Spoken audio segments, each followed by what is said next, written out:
Halo guys, dimanapun kalian berada, bagaimana kabarnya? Kembali lagi bersama saya, Ratu Nobar. Kali ini saya akan ngalur salah satu film drama terbaik dari Korea yang berhasil bikin Ratu Nobar mewek 7 hari 7 malam. Film yang berjudul Always atau dikenal juga dengan Only You ini mengangkat genre melodrama dan romance. Film ini dibintangi oleh aktor terkenal Korea Seo Ji Sub dan aktris cantik Han Hyo Joo. Oke, udah siap? Begini ceritanya. Scene awal film memperlihatkan seorang pria bernama Cheolmin yang sedang bekerja mengantar galon air mineral.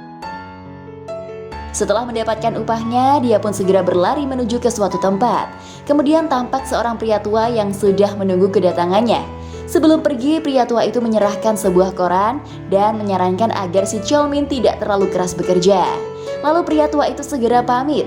Ternyata saat itu adalah hari terakhirnya bekerja sebagai penjaga parkir dan akan digantikan oleh Cheolmin. Ketika sedang menonton TV di pos jaga, tiba-tiba seorang wanita muncul dan langsung duduk di sampingnya.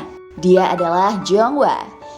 Cheolmin pun langsung keheranan saat wanita itu menyodorkan 2 buah jeruk dan makanan karena dia tidak kenal dengan wanita itu. Cheolmin memperhatikan kalau pandangan wanita itu tidak fokus dan langsung mengerti kalau wanita itu adalah seorang tunanetra. Cheolmin akhirnya bicara dan bertanya pada Jongwa tentang siapa dirinya. Begitu mendengar suara asing yang tidak dikenalnya, Jongwa pun langsung terkejut. Jongwa langsung bertanya siapa orang yang ada di depannya dan di mana kakek penjaga parkir yang biasanya. Ternyata Jongwa terbiasa menonton TV bersama kakek yang sudah digantikan oleh Cheolmin. Lalu Cheolmin menjelaskan kalau kakek tersebut sudah berhenti bekerja. Jongwa pun meminta maaf lalu pergi. Melihat Jongwa di luar sedang menunggu hujan reda, membuat Cheolmin tidak tega. Dia kemudian mengajak Jongwa masuk dan menonton TV bersama. Akhirnya mereka berdua menonton sebuah film drama. Karena Jongwa tidak bisa melihat, jadi dia hanya bisa menikmati sambil mendengarkan saja.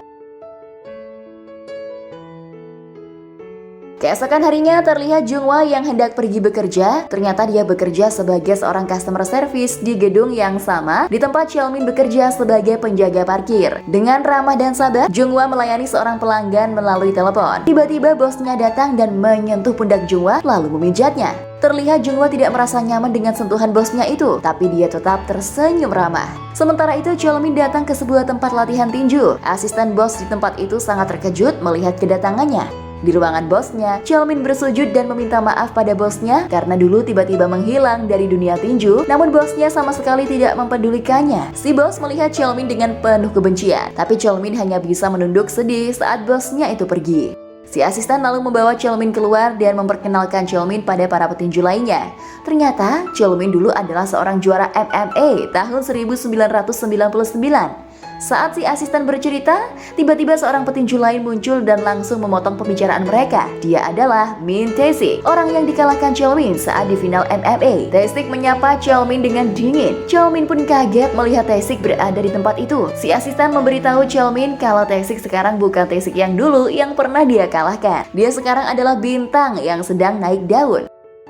Malam harinya, Jongwa datang lagi ke pos jaganya untuk menonton drama. Dia meminta jendelanya untuk dibuka karena hidungnya lebih sensitif dari orang lain. Kemudian Cheolmin membuka jendelanya. Jongwa juga bertanya, apakah Cheolmin habis berolahraga? Cheolmin akhirnya menyadari bahwa bau tak enak itu adalah bau kakinya. Dia pun segera memakai kembali sepatunya untuk menutupi bau kakinya. Saat hendak pulang, Jongwa memperkenalkan namanya pada Cheolmin sambil mengelurkan tangan. Cheolmin pun menjabat tangan Jongwa. Dari situ, Jongwa bisa merasakan tangan Cheolmin yang sangat kasar. Hal itu membuat Jongwa penasaran, pekerjaan apa yang bisa membuat tangan Cheolmin sekasar itu? Cheolmin langsung menarik tangannya kembali dan tidak menjawabnya. Suatu malam Cheolmin berjaga di posnya sambil menunggu Jongwa keluar dari kantornya. Dia melakukan persiapan untuk menyambut kedatangan Jongwa. Mulai dari membuka jendela, menyiram bunga di pot, lalu menghibaskan jaketnya. Siapa tahu ada bau tak enak. Cheolmin lalu menutup matanya dan mendengar langkah kaki Jongwa yang mendekat. Dia tersenyum senang mendengar langkah kaki itu. Sesampainya di pos jaga, mereka pun mulai menonton drama. Jongwa begitu larut dalam cerita drama itu. Saat Junghwa pulang dan pergi, tiba-tiba sebuah mobil keluar dari tempat parkir. Karena Junghwa menghalangi jalan, mobil itu membunyikan klakson dan hampir saja menabraknya. Junghwa terjatuh dan menabrak tumpukan botol kaca hingga pecah. Saat tangan Junghwa hampir menyentuh pecahan kaca, Cheolmin menghentikannya dan membantunya berdiri. Dia mengajak Junghwa duduk dan melihat kaki Junghwa terkilir. Cheolmin akhirnya membawa Junghwa ke rumah sakit untuk mengobati kakinya. Setelah kaki Junghwa selesai diobati, Cheolmin lalu mengantarnya pulang. Karena selama ini Cheolmin tidak pernah memberitahukan namanya, Junghwa menjadi sangat penasaran. Akhirnya Cheolmin pun memperkenalkan namanya. Junghwa memegang tangan Cheolmin sambil terpincang-pincang. Karena kakinya sakit, Junghwa meminta untuk beristirahat sebentar. Tapi Cheolmin menawarkan diri untuk menggendongnya sampai ke apartemen. Dari situ hubungan mereka terlihat semakin dekat. Mereka juga pergi untuk menonton konser. Junghwa menggoyangkan kepalanya mengikuti alunan lagu. Sedangkan Cheolmin menggoyangkan kepalanya mengikuti alunan kepala Junghwa. Wis, nggak usah baper Jum. Ngene ae mesam-mesem dewe. Keesokan harinya, Junghwa berusaha menjalani kehidupan sehari-hari, yaitu melayani telepon keluhan pelanggan dengan penuh kesabaran. Sementara itu, Cheolmin menemui bos tempat latihan tinjunya dan si asisten di sebuah warung pinggir jalan. Suasana di antara mereka terlihat sangat canggung. Si bos selalu menanyakan kemana Cheolmin selama ini. Cheolmin pun menceritakan masa lalunya. Cheolmin berkata bahwa dia dipenjara selama 4 tahun karena suatu kejadian. Mereka pun kaget mendengar hal itu. Lalu kita diajak flashback ke masa lalu Cheolmin. Setelah Cheolmin tidak lagi main tinju, ternyata dia bekerja sebagai debt collector untuk seorang rentenir. Malam itu Cheolmin menunggu targetnya di depan sebuah toko. Hingga ada seorang pria yang lewat. Cheolmin pun langsung mendekatinya dan pria tersebut langsung melarikan diri. Saat pria itu merasa terpojok, dia pun mencoba melawan, tapi Cheolmin jauh lebih kuat dan langsung menghajarnya sampai babak belur. Cheolmin lalu membawa pria itu ke apartemennya. Pria itu melemparkan beberapa uang koin kepada Cheolmin karena hanya itu uang yang dia punya. Dan saat Cheolmin ingin menghajarnya lagi, tiba-tiba terdengar seseorang menggedor pintu. Kembali ke saat ini, terlihat Junghwa sedang pulang ke apartemennya. Saat membuka pintu, dia terkejut mendengar suara seseorang sedang berada di depan kamar. Ternyata itu adalah bosnya yang sudah menunggunya dari tadi. Dia datang karena selama ini Junghwa selalu menolaknya. Si bos tiba-tiba masuk ke apartemennya dan mendekati Junghwa. Dia lalu berusaha memeluk Junghwa, tapi Junghwa langsung melawan dan tanpa sengaja melukai wajahnya. Hal tersebut membuat si bos marah dan langsung menamparnya. Saat si bos berhasil menangkapnya dan hampir saja memperkosanya, beruntung Cheolmin segera datang. Ia pun langsung menghajar pria bajingan itu. Tapi si bos berusaha menghindar dan memberitahu Cheolmin kalau dia adalah bos Junghwa. Namun Cheolmin tidak peduli. Dia terus memukulinya dan mencekik lehernya. Tapi Junghwa meminta Cheolmin untuk menghentikannya. Setelah si bos pergi, Cheolmin segera mengecek keadaan Junghwa. Bukannya berterima kasih, Junghwa malah marah karena yang dilakukan oleh Cheolmin itu bisa membuatnya dipecat. Keesokan harinya setelah Cheolmin selesai memarkir sebuah mobil, terlihat Junghwa sedang menunggu di pos jaga. Junghwa memberitahu Cheolmin kalau dia sudah menyerahkan surat pengunduran diri dari pekerjaannya. Suatu hari Cheolmin menunggu Junghwa di depan kamar apartemennya sambil membawa seekor anak anjing. Saat Junghwa keluar, dia langsung menyerahkan anak anjing itu padanya. Junghwa yang senang langsung menggendong anak anjing itu. Cheolmin meminta agar Junghwa tidak sendirian lagi dan tinggal bersama anjing kecil itu agar bisa menjaganya saat besar nanti. Lalu Cheolmin membawa Junghwa ke sebuah danau. Dia memberitahu Junghwa kalau dia dibesarkan di panti asuhan dekat danau itu.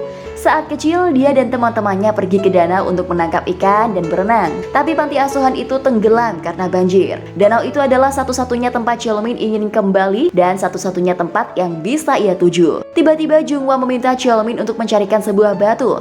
Lalu Cheolmin memberikan sebuah batu kecil berwarna putih. Sementara Junghwa menemukan sebuah batu kecil berwarna hitam belang. Junghwa berkata bahwa dia akan menganggap batu itu sebagai Cheolmin dan akan selalu membawa batu itu bersamanya. Dia juga meminta agar Cheolmin menganggap batu satunya sebagai Junghwa dan selalu membawa batu itu bersamanya. Kemudian Junghwa menyerahkan batu putih itu pada Cheolmin dan menggenggam tangannya. Cheolmin pun membalas genggaman itu sambil tersenyum. Dan sepertinya semenjak itu mereka mulai berpacaran. Cihihi.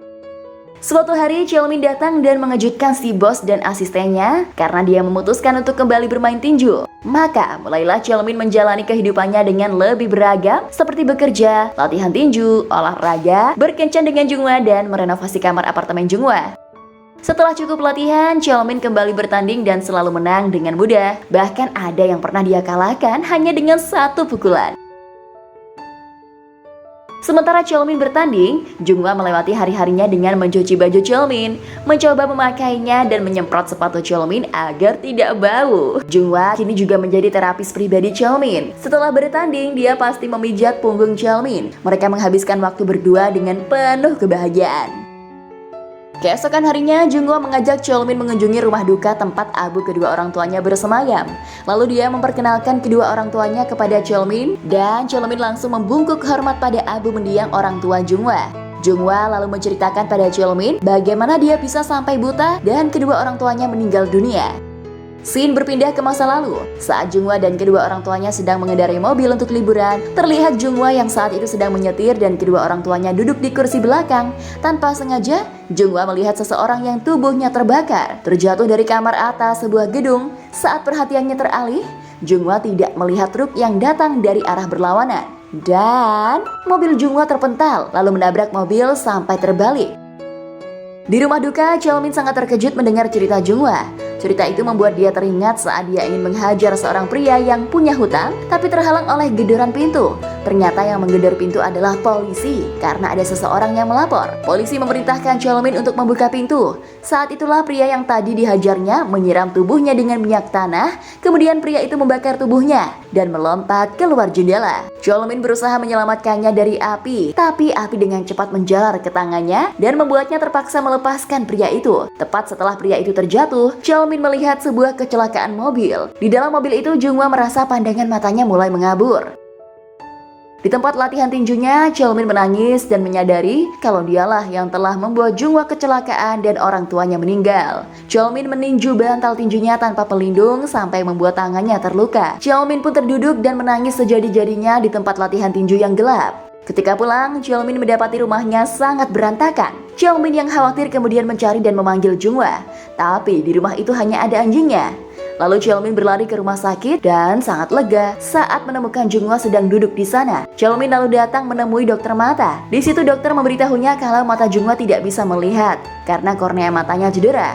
Tapi kalau Junghwa terus membiarkan matanya seperti itu, dia bisa kehilangan penglihatannya selamanya. Cheolmin juga bertanya, selain menunggu donor, apakah tidak ada cara lain? Dokter pun mengatakan bahwa sebenarnya ada cara lain agar Junghwa bisa melihat lagi. Akhirnya Cheolmin datang ke sebuah klub malam untuk menemui Tae-sik. Di situ Cheolmin mengutarakan maksudnya, yaitu meminta pinjaman sebesar 30 juta won pada Tae-sik karena Cheolmin butuh uang secepatnya. Sebelum Cheolmin pergi, Tae-sik memberikan sebuah solusi agar dia bisa mendapatkan uang banyak. Akhirnya Cheolmin membujuk Junghwa agar mau melakukan operasi karena dokter bilang kalau kornea mata bisa dibeli dari Amerika. Cheolmin pun meminta penjelasan kenapa selama ini Junghwa tidak mengatakan hal tersebut padanya. Junghwa pun menjawab, dari mana kita bisa mendapatkan uang sebanyak itu? Cheolmin pun berbohong dan mengatakan kalau dia punya tabungan. Padahal sebenarnya dia tidak punya tabungan sebanyak itu. Kemudian Cheolmin menemui seorang bos mafia, dan si bos mafia itu memperingatkan kalau apa yang akan dilakukannya nanti akan sangat berbahaya. Tapi Cheolmin meyakinkan kalau dia akan mampu menanganinya. Si bos mafia lalu memberinya uang dengan cara Cheolmin harus bertanding. Si bos mafia juga memberitahu Cheolmin kalau pertandingan yang akan dilakukannya nanti sebenarnya tidak terlalu berbeda dengan pertandingan biasa. Hanya saja mereka tidak boleh ketahuan oleh pemerintah Thailand karena mereka bisa terlibat masalah besar kalau sampai ketahuan. Setelah itu, Cheolmin mengemasi semua barangnya dari apartemen Junghwa untuk menghilangkan jejaknya. Dia teringat akan perkataan bos mafia, kalau orang-orang itu sampai menemukan kerabat atau kekasihnya, maka mereka pasti akan melukainya. Akhirnya, Cheolmin membakar semua barang-barangnya termasuk KTP-nya. Keesokan harinya, Cheolmin mengantar Junghwa masuk ke ruang operasi. Sebelum masuk ke ruang operasi, Junghwa meminta Cheolmin agar tidak pergi dan menunggunya. Mendengar hal itu, mata Cheolmin mulai berkaca-kaca. Lalu dengan tenang dia menjawab, memangnya aku mau pergi kemana? Aku tidak punya tempat lain untuk dituju.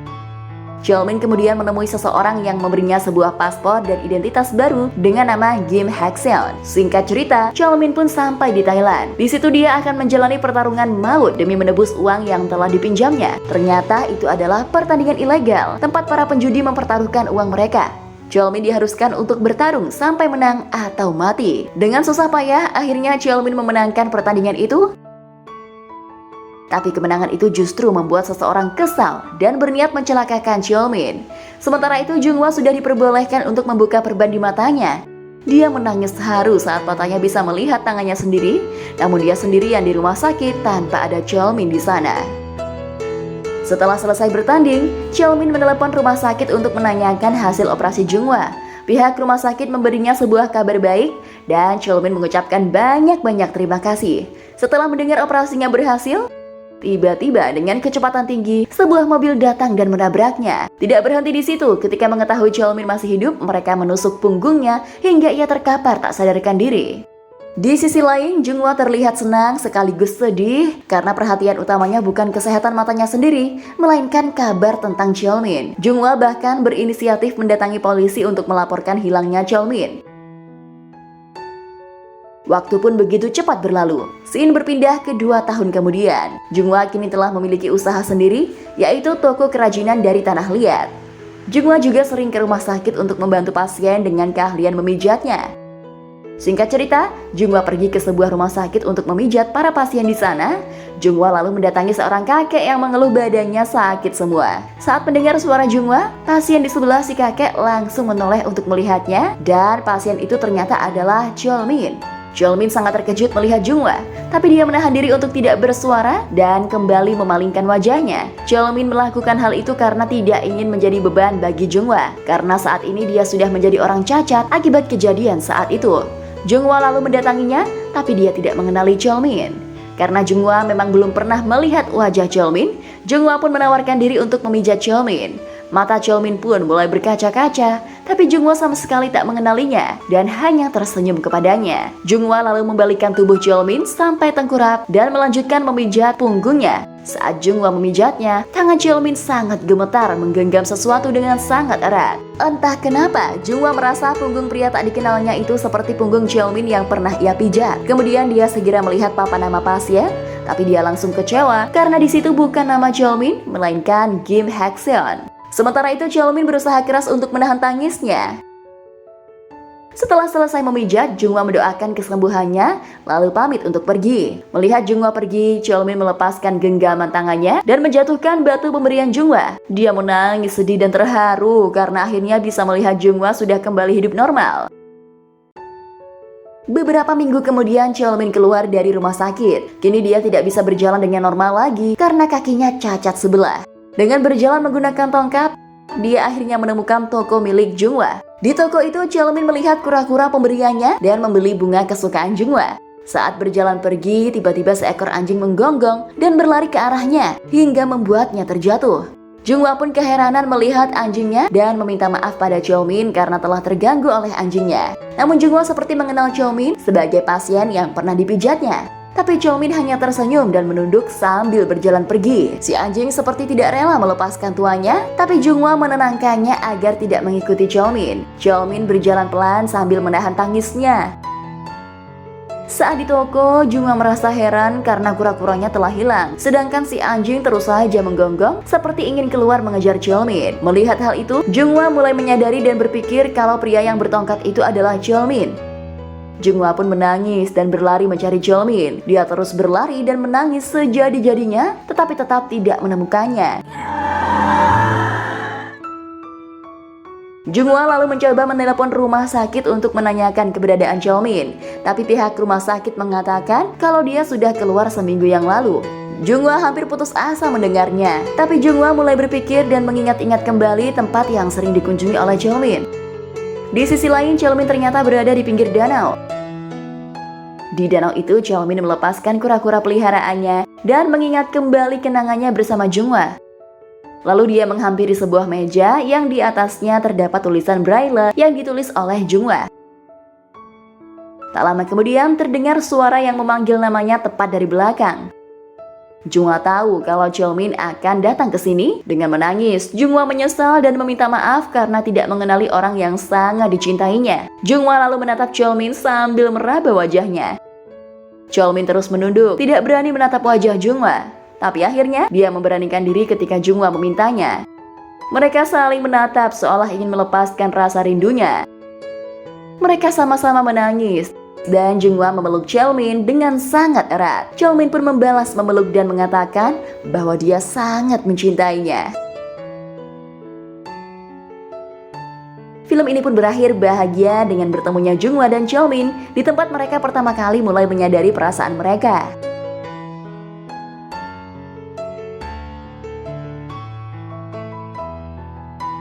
Nah, dari film ini kita bisa belajar ya untuk tidak memandang fisik jika mencintai seseorang, tapi cintailah seseorang dari kebaikan dan ketulusan hatinya. Selain itu, film ini juga mengajarkan kita untuk rela berkorban demi orang yang kita sayangi.